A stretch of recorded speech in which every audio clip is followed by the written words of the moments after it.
ನಮಸ್ಕಾರ ಸ್ನೇಹಿತರೆ. ಗೃಹಲಕ್ಷ್ಮಿ ಯೋಜನೆಯ 19ನೇ ಕಂತಿನ ಹಣ ಇನ್ನೂ ಕೂಡ ತಮಗೆ ಜಮೆ ಆಗಿಲ್ವಾ? ಹಾಗಾದರೆ ಯಾರೂ ಕೂಡ ವರಿ ಮಾಡಿಕೊಳ್ಳುವಂತಹ ಅವಶ್ಯಕತೆ ಇಲ್ಲ ಸ್ನೇಹಿತರೆ. ಯಾಕಂತ ಹೇಳಿದರೆ ಇವತ್ತು ಮಹಿಳಾ ಮತ್ತು ಮಕ್ಕಳ ಕಲ್ಯಾಣ ಇಲಾಖೆಯ ಸಚಿವರಾಗಿರುವಂತಹ ಲಕ್ಷ್ಮೀ ಹೆಬ್ಬಾಳ್ಕರ್ ಮೇಡಮ್ ಅವರು ಗೃಹಲಕ್ಷ್ಮಿ ಯೋಜನೆಯ 19ನೇ ಕಂತಿನ ಹಣ ಬಿಡುಗಡೆಗೆ ಸಂಬಂಧಪಟ್ಟಂತೆ ಮತ್ತೊಂದಿಷ್ಟು ಕ್ಲಾರಿಫಿಕೇಷನನ್ನು ಇವತ್ತು ಕೊಟ್ಟಿದ್ದಾರೆ ಸ್ನೇಹಿತರೆ. ಈ ಹಿಂದೆ ಕಳೆದ ವಾರದ ಹಿಂದೆನೂ ಕೂಡ ಮಾಹಿತಿಯನ್ನು ಕೊಟ್ಟಿದ್ದರು. ಮಹಿಳಾ ಮತ್ತು ಮಕ್ಕಳ ಕಲ್ಯಾಣ ಇಲಾಖೆಯ ಸಚಿವರಾಗಿರುವಂಥ ಲಕ್ಷ್ಮೀ ಹೆಬ್ಬಾಳ್ಕರ್ ಮೇಡಮ್ ಅವರು ಮೇ ತಿಂಗಳಿನಲ್ಲೇ ಗೃಹಲಕ್ಷ್ಮಿ ಯೋಜನೆಯ 3 ತಿಂಗಳ ಬಾಕಿ ಹಣವನ್ನು ಜಮೆ ಮಾಡ್ತೀವಿ ಎಂಬುದರ ಬಗ್ಗೆ ಏನು ಮಾಹಿತಿಯನ್ನು ಕೊಟ್ಟಿದ್ರು, ಅದಕ್ಕೆ ಸಂಬಂಧಪಟ್ಟಂತೆ ತಾವು ಕೂಡ ಇಲ್ಲಿ ಸ್ಕ್ರೀನಲ್ಲಿ ನೋಡ್ತಾ ಇರುವ ಹಾಗೆ ಬಟ್ ಇನ್ನೂ ಕೂಡ ಗೃಹಲಕ್ಷ್ಮಿ ಯೋಜನೆಯ 19ನೇ ಕಂತಿನ ಹಣ ಫಲಾನುಭವಿಗಳ ಖಾತೆಗಳಿಗೆ ಜಮೆ ಆಗ್ತಾ ಇಲ್ಲ. ಅದಕ್ಕೆ ಸಂಬಂಧಪಟ್ಟಂತೆ ಈಗ ಮೊದಲನೇ ವಾರದಲ್ಲಿ ತುರ್ತಾಗಿ ಗೃಹಲಕ್ಷ್ಮಿ ಯೋಜನೆಯ 19ನೇ ಕಂತಿನ ಹಣವನ್ನು ಬಿಡುಗಡೆ ಮಾಡ್ತೀವಿ ಎಂಬುದರ ಬಗ್ಗೆ ಮಾಹಿತಿಯನ್ನು ಕೊಟ್ಟಿದ್ರು. ಬಟ್ ಇನ್ನೂ ಕೂಡ ಅನೇಕ ಫಲಾನುಭವಿಗಳ ಖಾತೆಗಳಿಗೆ 19ನೇ ಕಂತಿನ ಹಣ ಜಮೆ ಆಗಿದ್ದಿಲ್ಲ. ಅದಕ್ಕೆ ಸಂಬಂಧಪಟ್ಟಂತೆ ಇವತ್ತು ಮಾಧ್ಯಮದ ಪ್ರತಿನಿಧಿಗಳ ಕೂಡ ಕೆಲವೊಂದಿಷ್ಟು ಮಾಹಿತಿಯನ್ನು ಮಹಿಳಾ ಮತ್ತು ಮಕ್ಕಳ ಕಲ್ಯಾಣ ಇಲಾಖೆಯ ಸಚಿವರಾಗಿರುವಂಥ ಲಕ್ಷ್ಮೀ ಹೆಬ್ಬಾಳ್ಕರ್ ಮೇಡಮ್ ಅವರಿಗೆ ಇವತ್ತು ಮಾಹಿತಿಯನ್ನು ಕೇಳಿದಂಥ ಸಂದರ್ಭದಲ್ಲಿ ಅವರು ಕೆಲವೊಂದಿಷ್ಟು ಕ್ಲಾರಿಫಿಕೇಷನನ್ನು ಕೊಟ್ಟಿದ್ದಾರೆ ಸ್ನೇಹಿತರೆ. ಸೊ ಒಟ್ಟಾರೆಯಾಗಿ ಯಾಕೆ 19ನೇ ಕಂತಿನ ಹಣ ಜಮೆ ಆಗಲಿಕ್ಕೆ ಡಿಲೇ ಆಗಿದೆ ಅದರ ಬಗ್ಗೆ ಮಾಹಿತಿಯನ್ನು ಕೊಟ್ಟಿದ್ದಾರೆ. ಮತ್ತು ನಿಖರವಾಗಿ ಯಾವಾಗ 19ನೇ ಕಂತಿನ ಹಣವನ್ನು ಬಿಡುಗಡೆ ಮಾಡ್ತೀವಿ ಎಂಬುದರ ಬಗ್ಗೆ ದಿನಾಂಕದ ಸಮೇತ ಮಾಹಿತಿಯನ್ನು ಕೊಟ್ಟಿದ್ದಾರೆ ಸ್ನೇಹಿತರೆ. ಸೊ ಈ ಒಂದು ವಿಡಿಯೋದಲ್ಲಿ ತಮಗೆ ಕಂಪ್ಲೀಟ್ ಆದಂಥ ಇನ್ಫಾರ್ಮೇಷನನ್ನು ಅದರ ಬಗ್ಗೆ ತಿಳಿಸ್ತಾ ಹೋಗ್ತೀನಿ. ವಿಡಿಯೋ ಕೂಡ ತಮಗೆ ಸಹಾಯ ಆಗಲಿದೆ.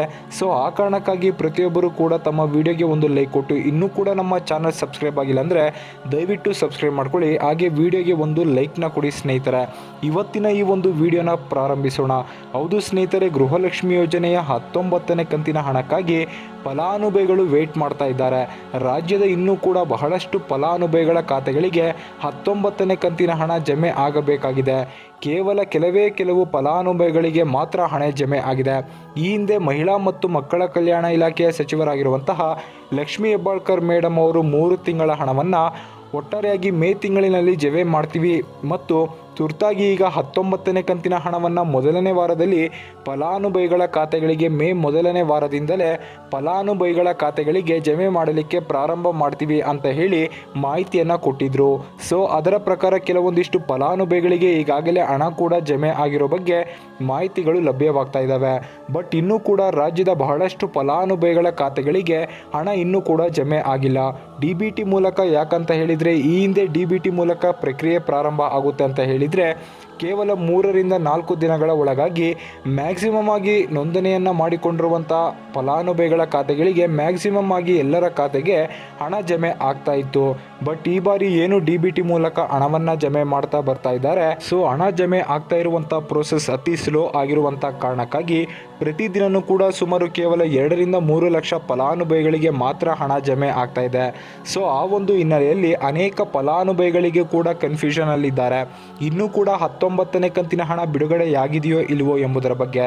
ಸೊ ಅದಕ್ಕೆ ಸಂಬಂಧಪಟ್ಟಂತೆ ಇವತ್ತು ಮಹಿಳಾ ಮತ್ತು ಮಕ್ಕಳ ಕಲ್ಯಾಣ ಇಲಾಖೆಯ ಸಚಿವರಾಗಿರುವಂತಹ ಲಕ್ಷ್ಮೀ ಹೆಬ್ಬಾಳ್ಕರ್ ಮೇಡಮ್ ಅವರ ಜೊತೆಗೆ ಮಾಧ್ಯಮದ ಪ್ರತಿನಿಧಿಯು ಕೂಡ ಮಾತನಾಡಿ ಕೆಲವೊಂದಿಷ್ಟು ಮಾಹಿತಿಯನ್ನು ಪಡೆದುಕೊಂಡಿದ್ದಾರೆ.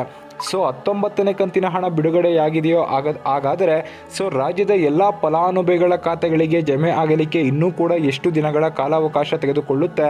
ಸೊ ಅದರ ಬಗ್ಗೆ ಕ್ಲಾರಿಫಿಕೇಷನನ್ನು ಇವತ್ತು ಕೇಳಿದಂಥ ಸಂದರ್ಭದಲ್ಲಿ ಮಹಿಳಾ ಮತ್ತು ಮಕ್ಕಳ ಕಲ್ಯಾಣ ಇಲಾಖೆಯ ಸಚಿವರಾಗಿರುವಂತಹ ಲಕ್ಷ್ಮೀ ಹೆಬ್ಬಾಳ್ಕರ್ ಮೇಡಮ್ ಅವರು ಮಾಹಿತಿಯನ್ನು ಒದಗಿಸಿಕೊಟ್ಟಿದ್ದಾರೆ ಸ್ನೇಹಿತರೆ. ಸೊ ಈಗಾಗಲೇ 19ನೇ ಕಂತಿನ ಹಣ ಈ ಹಿಂದೆಯೇ ಬಿಡುಗಡೆಯಾಗಿತ್ತು. ಬಟ್ ಕೆಲವೊಂದಿಷ್ಟು ತಾಂತ್ರಿಕ ಸಮಸ್ಯೆ ಉಂಟಾಗಿರುವಂಥ ಕಾರಣಕ್ಕಾಗಿ ಅದನ್ನು ಸ್ಥಗಿತ ಮಾಡಿದ್ವಿ ಮತ್ತು ಇವತ್ತಿನಿಂದನೂ ಕೂಡ ಹಣವನ್ನು ಪ್ರಕ್ರಿಯೆ ಪ್ರಾರಂಭ ಮಾಡಿದ್ದೇವೆ. 19ನೇ ಕಂತಿನ ಹಣ ಈಗಾಗಲೇ ಪ್ರೊಸೆಸಿಂಗ್ನಲ್ಲಿದೆ. ಪ್ರಾರಂಭವಾಗಿದ್ದು ಫಲಾನುಭವಿಗಳ ಖಾತೆಗಳಿಗೆ ಹಂತವಾಗಿ ಜಮೆ ಆಗ್ತಾ ಇದೆ. ಈ ವಾರ ಕಂಪ್ಲೀಟ್ ಆಗುವುದರ ಒಳಗಾಗಿ ಈ ಒಟ್ಟಾರೆಯಾಗಿ ರಾಜ್ಯದ ಫಲಾನುಭವಿಗಳಿಗೆ ನೋಂದಣಿಯನ್ನು ಮಾಡಿಕೊಂಡಿರುವಂಥ ರಾಜ್ಯದ ಫಲಾನುಭವಿಗಳ ಖಾತೆಗಳಿಗೆ ಹಣವನ್ನು ಈ ವಾರ ಕಂಪ್ಲೀಟ್ ಆಗುವುದರ ಒಳಗಾಗಿ ಜಮೆ ಮಾಡ್ತೀವಿ. ಮ್ಯಾಕ್ಸಿಮಮ್ 5ರಿಂದ 10 ದಿನಗಳ ಒಳಗಾಗಿ 19ನೇ ಕಂತಿನ ಹಣವನ್ನು ಜಮೆ ಮಾಡ್ತೀವಿ. ಇವತ್ತಿನಿಂದ ಪ್ರಕ್ರಿಯೆ ಪ್ರಾರಂಭವಾಗಿದೆ. ಮ್ಯಾಕ್ಸಿಮಮ್ ಆಗಿ ಇವತ್ತು ಸುಮಾರು 2ರಿಂದ 3 ಲಕ್ಷ ಫಲಾನುಭವಿಗಳ ಖಾತೆಗಳಿಗೆ ಹಣ ಕೂಡ ಜಮೆ ಆಗಿರೋ ಬಗ್ಗೆ ಮಾಹಿತಿಯನ್ನು ಒದಗಿಸಿದ್ದಾರೆ ಸ್ನೇಹಿತರೆ. ಸೊ ಒಟ್ಟಾರೆಯಾಗಿ ಯಾರಿಗೆಲ್ಲ ಇನ್ನೂ ಫಲಾನುಭವಿಗಳ ಖಾತೆಗಳಿಗೆ ಹಣ ಜಮೆ ಆಗಿಲ್ಲ, ಯಾರು ಕೂಡ ವರಿ ಮಾಡಿಕೊಳ್ಳುವಂತಹ ಅವಶ್ಯಕತೆ ಇಲ್ಲ. ಈ ತಿಂಗಳಲ್ಲಿ ಒಟ್ಟಾರೆಯಾಗಿ ಈ 3 ಕಂತಿನ ಹಣ 19, 20 ಮತ್ತು 21ನೇ ಕಂತಿನ ಹಣವನ್ನು ಇದೇ ತಿಂಗಳಿನಲ್ಲಿ ಜಮೆ ಮಾಡ್ತೀವಿ ಎಂಬುದರ ಬಗ್ಗೆ ಮತ್ತೆ ಭರವಸೆಯನ್ನು ಕೊಡ್ತಾ ಇದ್ದಾರೆ. ಮಹಿಳಾ ಮತ್ತು ಮಕ್ಕಳ ಕಲ್ಯಾಣ ಇಲಾಖೆಯ ಸಚಿವರಾಗಿರುವಂಥ ಲಕ್ಷ್ಮೀ ಹೆಬ್ಬಾಳ್ಕರ್ ಮೇಡಮ್ ಅವರು ಒಟ್ಟಾರೆಯಾಗಿ ಯಾರಿಗೆಲ್ಲ ಇನ್ನೂ ಕೂಡ 19ನೇ ಕಂತಿನ ಹಣ ಜಮೆ ಆಗಿಲ್ಲ, ಪ್ರತಿಯೊಬ್ಬರು ಕೂಡ ತಾವು ಯಾವ ಯಾವ ಜಿಲ್ಲೆಗಳಿಗೆ ಜಮೆ ಆಗಿಲ್ಲ ಕಮೆಂಟ್ಗಳನ್ನು ಮಾಡಿರಿ ಸ್ನೇಹಿತರೆ. ನಾಳೆಯಿಂದನೂ ಕೂಡ ಪ್ರಕ್ರಿಯೆ ಪ್ರಾರಂಭವಾಗಲಿದ್ದು ಇವತ್ತು ಕೂಡ ಜಮೆ ಆಗಿದೆ. ನಾಳೆನೂ ಕೂಡ ಬಾಕಿ ಉಳಿದಿರುವಂಥ ಫಲಾನುಭವಿಗಳ ಖಾತೆಗಳಿಗೆ ಹಂತವಾಗಿ ಪ್ರತಿದಿನ ಮ್ಯಾಕ್ಸಿಮಮ್ ಆಗಿ 3ರಿಂದ 4 ಲಕ್ಷ ಫಲಾನುಭವಿಗಳ ಖಾತೆಗಳಿಗೆ ಹಣ ಜಮೆ ಆಗುವಂಥ ಕಾರಣಕ್ಕಾಗಿ ಪ್ರತಿಯೊಬ್ಬರ ಖಾತೆಗೂ ಹಣ ಜಮೆ ಆಗಬೇಕು ಅಂತ ಹೇಳಿದರೆ ವೆಯ್ಟ್ ಮಾಡಬೇಕಾಗುತ್ತೆ. ಸೊ ಈ ವಾರ ವೆಯ್ಟ್ ಮಾಡಿ ಯಾರಿಗೆಲ್ಲ ಹಣ ಜಮೆ ಆಗುತ್ತೆ, ನಾಳೆ ಪ್ರತಿಯೊಬ್ಬರು ಕೂಡ ತಾವು ಕಮೆಂಟ್ಗಳನ್ನು ಮಾಡುವುದರ ಮೂಲಕ ಮಾಹಿತಿಯನ್ನು ಪ್ರೊವೈಡ್ ಮಾಡಿಕೊಡಿ ಸ್ನೇಹಿತರೆ. ಸೊ ಒಟ್ಟಾರೆಯಾಗಿ ಇದಕ್ಕೆ ಸಂಬಂಧಪಟ್ಟಂತೆ ಮತ್ತೆ ನಿರಂತರ ಅಪ್ಡೇಟ್ಗಳು ಕೂಡ ಸಿಕ್ಕಂಥ ಸಂದರ್ಭದಲ್ಲಿ ಮುಂದಿನ ಒಂದು ವಿಡಿಯೋದಲ್ಲಿ ಕೂಡ ತಮಗೆ ಮಾಹಿತಿಯನ್ನು ತಿಳಿಸುವಂಥ ಪ್ರಯತ್ನ ಕೂಡ ಮಾಡ್ತೀನಿ ಸ್ನೇಹಿತರೆ. ಈ ವಿಡಿಯೋ ಇಷ್ಟ ಆಗಿದ್ದರೆ ಲೈಕ್ ಮಾಡಿ, ಶೇರ್ ಮಾಡಿ, ಕಮೆಂಟ್ ಮಾಡಿ, ನಮ್ಮ ಚಾನಲನ್ನು ಸಬ್ಸ್ಕ್ರೈಬ್ ಮಾಡ್ಕೊಳ್ಳಿ ಸ್ನೇಹಿತರೆ.